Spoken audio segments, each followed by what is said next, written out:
Bom dia, estamos começando mais uma reunião do grupo NUPEP Cacau, aqui na sede da Cacau. Cumprimentar a todos. Essa é uma semana também especial, porque estamos começando com a nova leva de fellows, hoje já representados pelo Dr. Jorge Pompermayer, que eu vou querer que ele se apresente antes da apresentação dos casos, e reforçar que todas essas semanas esses casos são apresentados e são colocados no portal do nosso NUPEP, www.nupep.org.br. Então, doutor Jorge, seja bem-vindo, espero que você aproveite esse ano, você pode se apresentar e começar a apresentação dos casos. Obrigado, professor Macedo, bom dia a todos. Me chamo Jorge Pompermayer, médico urologista, formado pela Hospital de Clínicas em Porto Alegre, e ao longo do ano estarei aí realizando a minha especialização em urologia pediátrica, vou acompanhar toda a equipe. Bom, hoje então a gente trouxe 3 casos para discussão.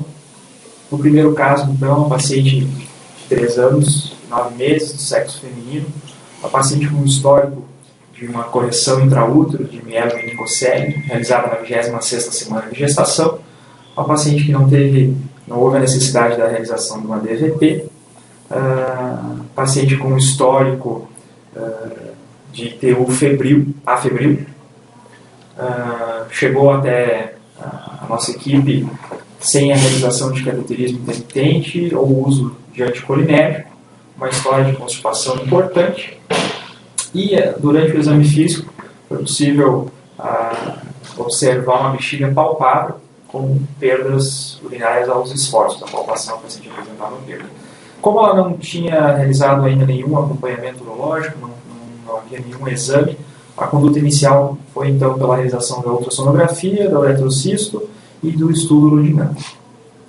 A paciente retornou com a ultrassonografia e a uretrocisto, a ultrassonografia apenas uma bexiga levemente espessada, sem maiores achados, a uretrocisto sem refluxo, uma bexiga pouco trabecular, e o estudo urodinâmico realizado pela nossa equipe, a gente pôde demonstrar que, como vocês podem ver na primeira curva da pressão vesical, a partir de 20 ml de enchimento da bexiga, ocorreu uma contração refluxora, atingindo entre 50 e 70 centímetros d'água, onde depois essa pressão se manteve, após a contração refluxora, essa pressão se manteve elevada.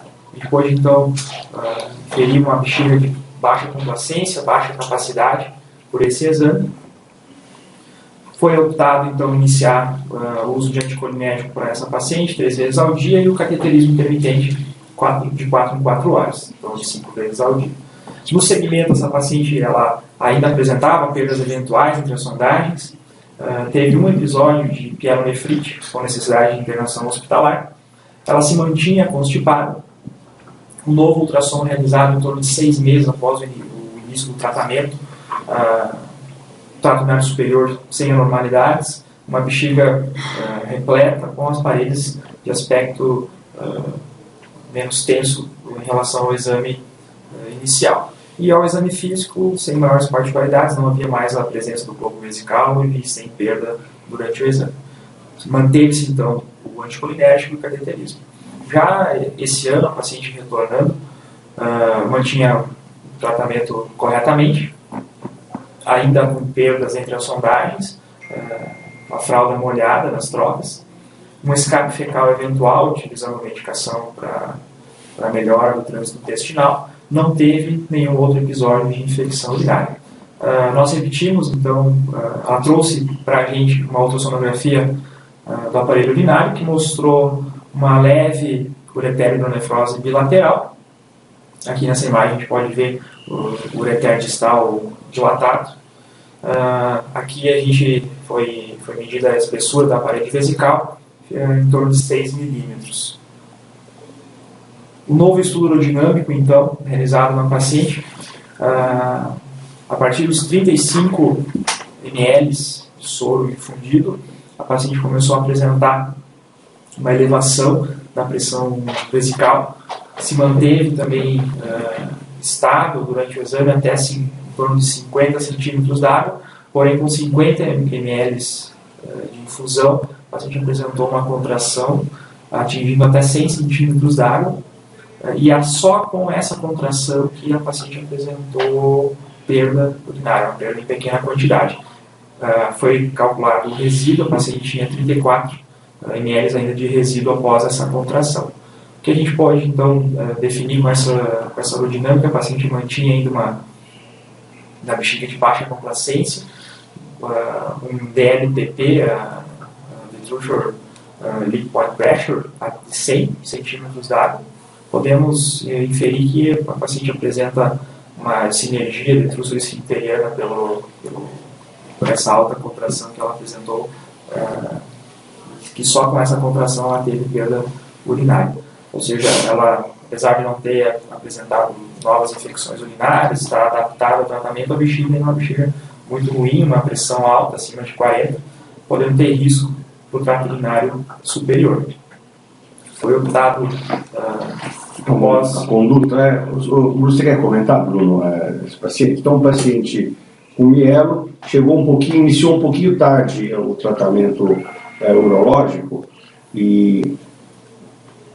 mas está um ano em cateterismo, com algumas perdas, assim, com a bexiga de paredes espessas, 6 milímetros, né? A gente considera que acima de 3 você já tem uma hipertrofia significativa, e agora com um déficit de complacência bem exuberante, assim, com um pouco mais de 30 ml, ela já baliza a pressão por volta de 50, né? E aparenta ter perdas por volta de 100 centímetros de água. Ou seja, tem um padrão provavelmente de hipertonia esfincteriana que mantém aquela pressão praticamente estável em 50. Você quer comentar, Bruno? Qual a idade da criança agora? Atualmente 3 anos e 9 meses. Ela começou o acompanhamento com 2 anos e meio. Eu acho que talvez a questão mais interessante desse caso seja quase que um padrão repetitivo que a gente está observando, que são os pacientes que fizeram o tratamento in útero e acabam tendo uma dificuldade de encarar que realmente do ponto de vista urinário, né, como os trabalhos da Marcela estão demonstrando, que a parte urológica não muda nada, né? E talvez até por conta de uma falsa expectativa que a família tem, procurou ajuda urológica um pouquinho mais tarde e já aí com uma bexiga realmente terminal. Até dentro do ponto de vista de mielomeningocele como um todo, é uma evolução rápida, né? Não é tipo que você vê uma criança tão pequena já, talvez o mais esperado não seja uma perda de contração, perda de complacência tão importante, seria mais uma bexiga com grandes contrações ainda nessa fase. Mas evoluiu rápido, sair já com uma bexiga que é uma bexiga realmente terminal, né? Que não tem muito o que se fazer. Eu acho que a conduta realmente aqui já está começando a descompensar o trato urinário superior. Eventualmente pode até tentar empurrar um pouco mais para frente com cateterismo anticolinético, monitorando muito mais, muito de perto o trato superior, mas ela realmente vai acabar em ampliação mesmo. Uma coisa que chamou a atenção nesse caso por esses pacientes que têm esse padrão de hiperatividade com hipertonia esfincteriana, eles têm um risco maior, né? Então, talvez essa evolução mais grave deve-se ao fato que ela ficou 2 anos e meio sem assistência urológica no regime de alta pressão. Então essa bexiga foi ao longo do tempo tendo um padrão de hipertrofia e chegou num grau que além com fibrose, né? Você veja que a hiperatividade, o anticolinérgico, ele até tem uma boa resposta, mas com relação a déficit de complacência e com essa pressão toda e com essa hipertrofia, ela está no limite da sua extensibilidade. Posso outro comentário? No exame físico você comentou uma coisa muito interessante que eu acho que a gente tem que valorizar muito nesses pacientes. Deixa eu passar aqui. No exame físico? Aquilo que você falou no exame físico da bexiga palpável. Acho que esse é um achado, um bebê desse, quando você acha aquela bexiga dura, palpável, esse é um achado aí de péssimo prognóstico e de retenção crônica, regime de alta pressão. Tá? até me estranho, eu até esperava, como ela é jovem, ainda não deu tempo, mas eu até esperava rins piores para ela, né? Pelo que eu entendi, a Dona Freud ainda não era das piores, tudo. Uhum. Tem a foto da uretrocista? Não. É. A gente iria fazer, mas na hora que viu esse exame, eu acho que ela não tinha refluxo. Mas ela já, provavelmente pelo aspecto da bexiga, ela já devia ter aquela bexiga trabeculada em árvore de Natal agora, né, que ela realmente não tinha há um ano atrás, quando começou a investigação. Quer falar, Gilmar? Não, só assim, o que vocês pensariam, eu queria ouvir de vocês, né, para casos como esse, eventualmente usar botox para fazer essa criança ficar um tempo mais ou esperar se desenvolver um pouco mais, se a gente teria um ganho de tempo nesse sentido. O que você acha, Sérgio? Uma opção, acho que vale, mas é mais uma discussão com a família, né? Porque é o que o Bruno falou, uma bexiga terminal, eu estava na cirurgia, a bexiga realmente espessada. E aí eu acho que pode comentar com a família e se quiser provocar um pouquinho mais a cirurgia, mas acho que não vai passar, o Botox vai ajudar e vai dar uma postergada, mas ele não vai escapar da ampliação. Eu tenho minhas dúvidas, Sérgio, nesse caso. Eu acho que a gente perdeu o timing do Botox aí. Na verdade, eu acho que o Botox não tem muita função. Se você quiser usar, eu acho que ele vai funcionar muito bem. Espessada. Um pouco antes disso, enquanto o principal componente são as contrações. Isso ele consegue segurar. Parece que o anticolinérgico até meio que segurou aí, entendeu? Eu acho que já está num outro ponto que o Botox nem funciona mais direito, entendeu? Já perdeu complacência. Então você estaria injetando Botox aí numa bolsa de couro, entendeu? Que não vai ter tanta função. Então, talvez um ano atrás a gente conseguisse empurrar uma ampliação de agora para talvez daqui a 3, 4 anos para frente. Tudo bem, isso pode ser até válido. Você conseguir empurrar uma ampliação para frente, acho que é sempre uma coisa boa. Mas aqui eu acho que a gente já choveu no molhado, para falar a verdade. Minha opinião, o que você acha? Eu acho que realmente quando você tem esse componente de hipertrofia e déficit de complacência, o Botox ele perde também um pouco. Porque, veja, esse paciente não vai acabar escapando de uma ampliação. E do ponto de vista de time e de morbidade da cirurgia, a gente já tem uma experiência significativa mostrando que a evolução da operação ela não faz muita diferença. E você tem a segurança que esse trato urinário não vai ser prejudicado. Então, assim, na verdade, o Botox sempre foi uma área meio nebulosa, meio cinza, assim, e geralmente quem tem, assim, menos volumes de casos, quem tem pouca experiência com ampliação, tende a ter mais predileção por ela, né? É a mesma coisa a questão do refluxo, né? Quando você tem um refluxo de alto grau, a maioria das pessoas que injetam em sistemas de refluxo de alto grau é porque às vezes estão tão habituadas à reconstrução, que o índice de falha também é maior. Então mas é uma questão de posicionamento, né? Muito bom. Marcelo, você quer comentar, assim, esse é da série de cirurgia intraútero, né? Na verdade é o primeiro, nós temos 2 casos que já precisaram fazer alguma intervenção. Um precisou fazer uma vesicostomia e esse, mas se a gente for analisar, na verdade esse paciente ele não começou o tratamento desde que nasceu. Então a gente tem esse ponto aí como limite. Você quer comentar alguma coisa dessa experiência?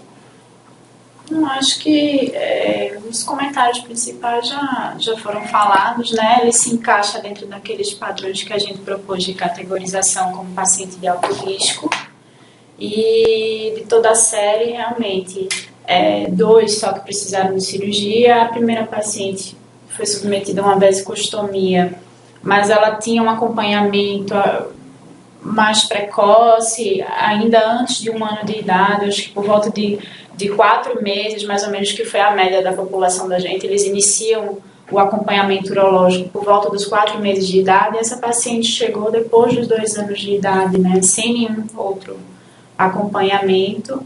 E eu acho que o Bruno falou também também uma coisa importante. A gente sente às vezes de alguns pacientes, né, a questão de achar que, assim como os componentes neurológico e ortopédico têm realmente uma resposta muito boa, a acreditarem que a criança também não vai ter nenhum tipo de problema urológico. Então, acho que a mensagem principal é essa mesmo. O mais importante é a gente ficar atento.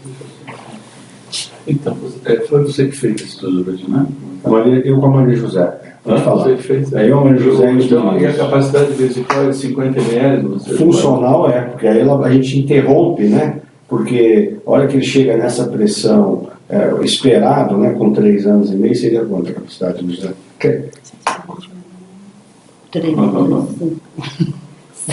Com 3 anos e meio vai dar 120. 325 vezes 3, 15, 150. Tá bom. Um terço da capacidade ela está com pressão alta e pressão de perda de 100, que é o grande fator, né? Então aí você quer, Bruno, assim, você acha que precisa de número dinâmico de fazer os eletrodos de esfíncter para definir alguma coisa, alguma informação que você julga valiosa? Acho que por exemplo, a pressão de perda de 100, a gente viu ali. Porque isso é um debate, né? Inclusive quando nós publicamos essa série, uma das coisas que muitos revisores, que a gente não fez não me fugiu isso, esfíncter, eletromiografia, associado ao estudo veterinário. Eu acho que depende da situação. Eu acho que aqui está claro que não há uma necessidade de uma eletromiografia. Eu acho que a eletromiografia vai faltar talvez em outra população. Talvez em mais disfunção miccional ela possa ajudar muito mais, tudo. Mas num caso assim, lavado de bexiga neurogênica desse grave tudo, eu acho que aqui não faz diferença nenhuma. Na verdade, o dado do exame físico, ela está constante com a bexiga cheia, assim, ela está me falando qual é o funcionamento do esfíncter dela. Eu acho que a eletromiografia, assim, acho que em alguns casos deve ser usada, é muito importante, mas não num caso grave que nem esse. Acho que nessa situação clínica não faz falta. Ok. Então, pode falar, Gilmar. Não, então a gente vê que, por exemplo, o esfíncter externo, que é o que dá a sinergia, é uma musculatura estriada, né? Então você vê que existe recuperação para a parte de musculatura voluntária, tal, porque ela melhor anda, faz tudo isso, mas para essa parte esfincteriana ainda a gente não consegue proteger. Você poderia ter, por exemplo, contrações involuntárias tal, na bexiga, que já é um sistema nervoso autônomo, por exemplo. Mas o que a gente percebe na sinergia é que há comprometimento ali da musculatura estriada, que é uma musculatura voluntária, que gera esse tipo de sinergia, né? Então, realmente, a bexiga é um elemento alvo dessa mielomeningocele. Ela continua no centro do problema. Ok. Muito bom. Então, o que foi feito, Jorge? Bom, com todos esses achados e com a evolução do paciente, foi discutido com a família, optado pela realização da ampliação vesical, pela técnica Macedo-Baldi. Cirurgia realizada agora ao final do mês de fevereiro. Aqui só algumas imagens ilustrando a técnica, como já foi discutido em reuniões anteriores. É utilizado o segmento giro distal, em torno de 30 centímetros, aberto na borda antimesentérica, preservando na região central um flap de 3 centímetros de comprimento. E depois essa alça de ilha é confeccionada um novo reservatório e com essa mesma alça realizado a confecção de um conduto caracterizado. Aqui algumas imagens da cirurgia. Então, essa primeira imagem já mostrando a bexiga de paredes espessadas, né, só pelo clamp utilizado, já se pode ver quanto essa bexiga era espessada. Aqui já mais adiantado da cirurgia, já com o segmento de ilho fechado, confeccionado o conduto, o fio azul, o prolene que é utilizado para a confecção da válvula de anticontinência. Aqui uma foto na visão lateral também, passando pelo conduto. Mais uma foto do reservatório. Na foto seguinte a gente vê a bexiga reparada, juntamente com o reservatório, agora a bexiga aberta, mais uma vez demonstrando as paredes bem espessadas. Aqui já a parede posterior da bexiga, anastomose com o reservatório, aqui o término da anastomose. Mais um mecanismo para prevenir a incontinência, é utilizado o músculo reto abdominal, o conduto é passado entre dois feixes do reto cruzado. Aqui o aspecto final da cirurgia, então, o conduto e a incisão de 4 centímetros. Como já foi citado por todos, o artigo que vem ao encontro do caso é o trabalho tese de mestrado da doutora Marcela, doutorado, desculpa, já publicado no Journal of Urology do ano passado, onde foi feito trabalho de categorização das bexigas dos pacientes que tiveram tratamento da mielomeningocele intraútero. Foi mostrado então os resultados dos primeiros 50 casos. A mielomeningocele, o fechamento intraútero, já é uma cirurgia realizada há um certo período de tempo. O principal estudo, o estudo MONS de 2011, onde eles demonstraram que os pacientes que tiveram fechamento da mielomeningocele intraútero apresentaram menores taxas de DVT, da derivação peritoneal, e melhores scores de desenvolvimento mental e motor. Porém, o benefício urológico desse fechamento ele não foi demonstrado nesse artigo inicial, e os únicos artigos disponíveis eram artigos retrospectivos, série de casos, onde não se pôde observar um dado muito confiável. O objetivo, então, desse trabalho foi classificar os padrões vesicais, avaliar o tratamento instituído e os resultados nessa população. O protocolo consistia em história clínica, especial atenção aos episódios prévios de peru febril, realização de ultrassonografia para avaliar trato urinário superior, nefrose, espessamento vesical do trato inferior, a uretrocistografia para avaliação de refluxo, anatomia vesical e o estudo urodinâmico. Após a realização do estudo urodinâmico, os pacientes foram alocados em quatro padrões.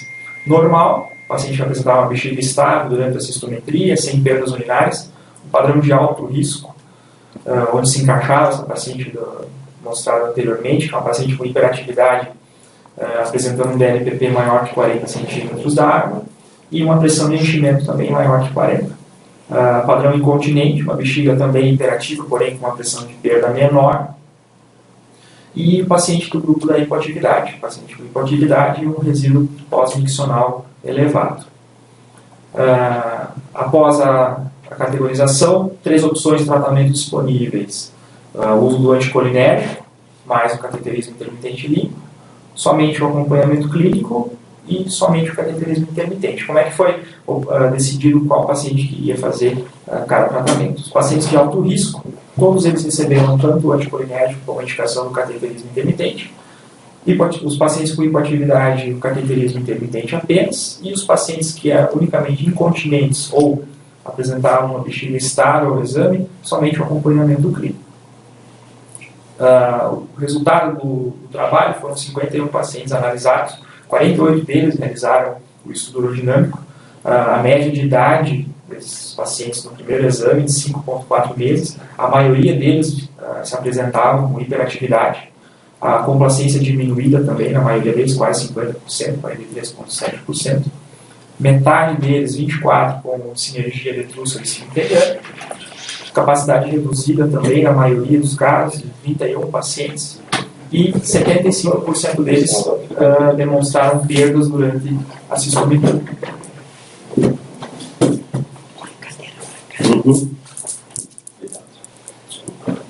27 pacientes, então, entraram no grupo de alto risco.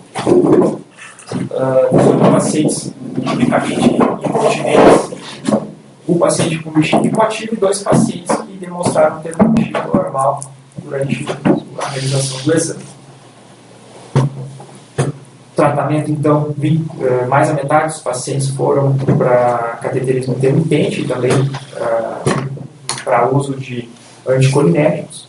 No segmento desses 48 pacientes iniciais que realizaram o estudo urodinâmico, 19 deles realizaram um segundo exame e 4 um terceiro estudo urodinâmico. Essa tabela ela mostra então os 19 pacientes que repetiram o estudo urodinâmico. A gente vê que teve alguns deles apresentaram, poucos, mas apresentaram uma melhora do padrão após a instituição do tratamento, porém a maioria ainda piorou com o segmento. Mais à direita na tabela a gente vê que dos 4 pacientes que fizeram o terceiro exame, só um paciente que apresentou melhora do padrão vesical, o restante permaneceu como alto risco. Aqui então 4 dos pacientes de alto risco, 7 pacientes que repetiram o exame apresentaram melhor, 11 pacientes que eram incontinentes no primeiro exame, 5 passaram a apresentar características de alto risco no segundo exame. A mediana de segmento desses pacientes até agora é de 14,3 meses. Como foi citado anteriormente, durante o acompanhamento, um paciente acabou necessitando um procedimento cirúrgico, uma vasectomia, pelas infecções urinárias febris que ele veio a apresentar. Não há dados na literatura consistentes que demonstrem uma melhora no funcionamento do trato urinário inferior após o fechamento intraútero da mielomeningocele, e como a gente pode observar o trabalho da doutora Marcela, mais 90% desses pacientes tratados intraútero apresentam uma disfunção significativa do trato urinário inferior, ou seja, uma bexiga de alta pressão, paciente com continência às custas de uma pressão alta. Importante frisar que esses pacientes necessitam de um acompanhamento rigoroso, começar o acompanhamento mais precoce possível. E outra possibilidade no acompanhamento desses pacientes, que não foi utilizado no trabalho, mas é uma possibilidade para o futuro, é a utilização